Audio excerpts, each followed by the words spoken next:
Thank you very much, Mr. Speaker. A few minutes ago, I had the opportunity to visit with Leonard DeLong, a living legend who embodies House Resolution 1002. This resolution recognizes those individuals who not only served in World War II. Representative Gillen, please suspend for just a moment.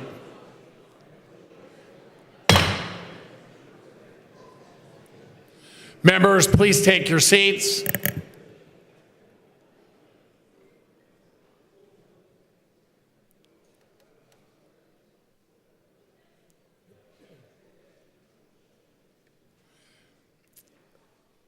As the clerk indicated, this resolution is honoring more than 171,000 veterans who served in World War II, the Korean conflict, or Korean War, and the Vietnam War.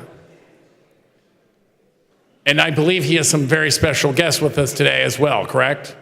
Yes, Mr. Speaker. So please, let's give them the honor that they deserve and the attention that they deserve. Representative Gillen, you may proceed. Thank you, Mr. Speaker. In the back of the auditorium, we have members of the DeLong family. We also have individuals from Colonel Jacob Morgan, Post 537 in Carnarvon Township, Berks County, that I want to recognize, as well as Mr. Leonard DeLong and his stepson, Charles Johnson. I'd like us to acknowledge them and give them a welcome to the Hall of the House, and I'll say more about Mr. DeLong in a moment. Please rise.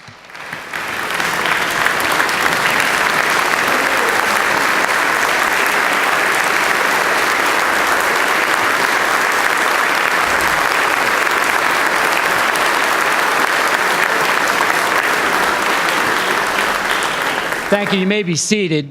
During the Pledge of Allegiance and the prayer earlier, I noticed that Leonard DeLong was probably one of the first to his feet, though maybe a little bit less capable than some others in the Hall of the House.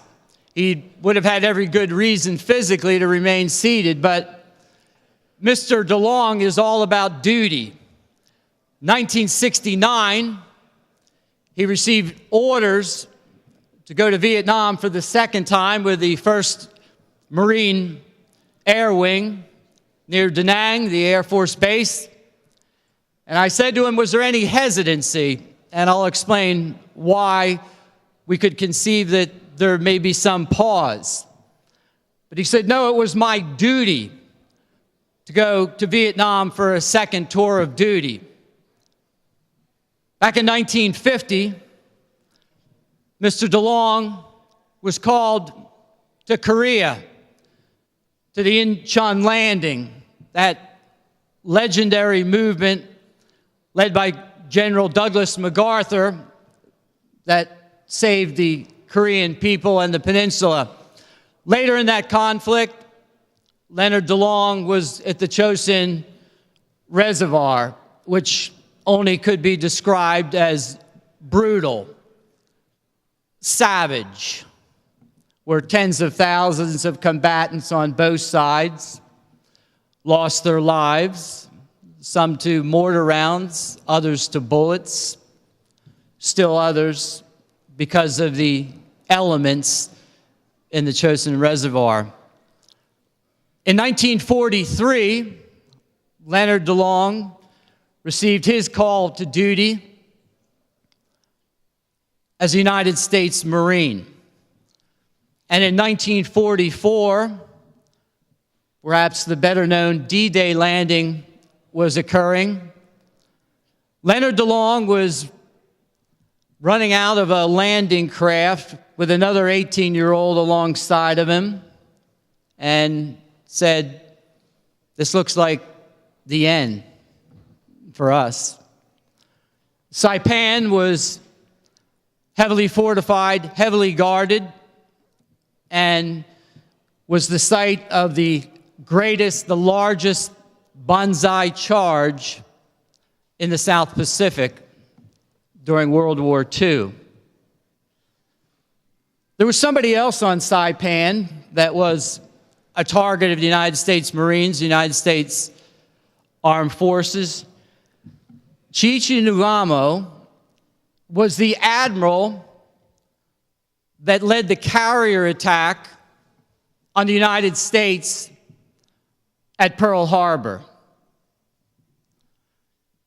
In that battle for Saipan, there were a number of notable naval vessels, but let me note two of them: the battleship California and the battleship Tennessee. The battleship California was sunk at Pearl Harbor, and the battleship Tennessee was damaged, both with loss of life. The United States refloated the California, rebuilt her,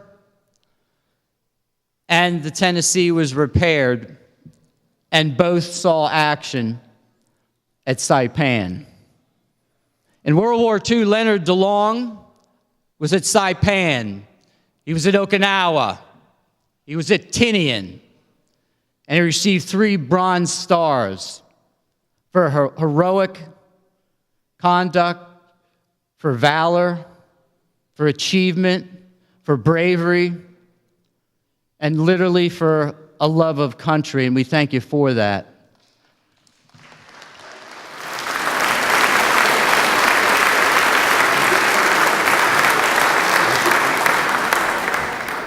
His unwavering response to the call to duty continued into the Korean conflict.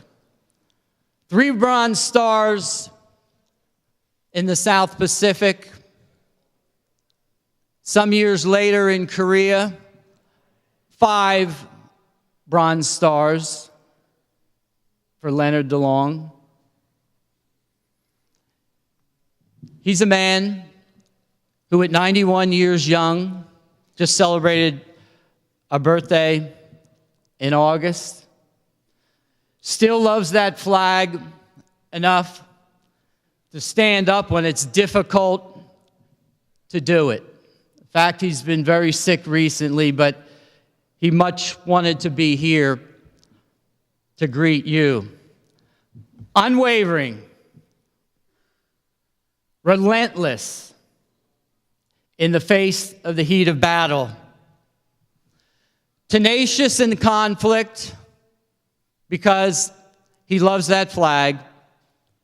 He responded in World War II, in Korea, in Vietnam, to the call and the cry of duty, honor, and country. Leonard, we love you. God bless you.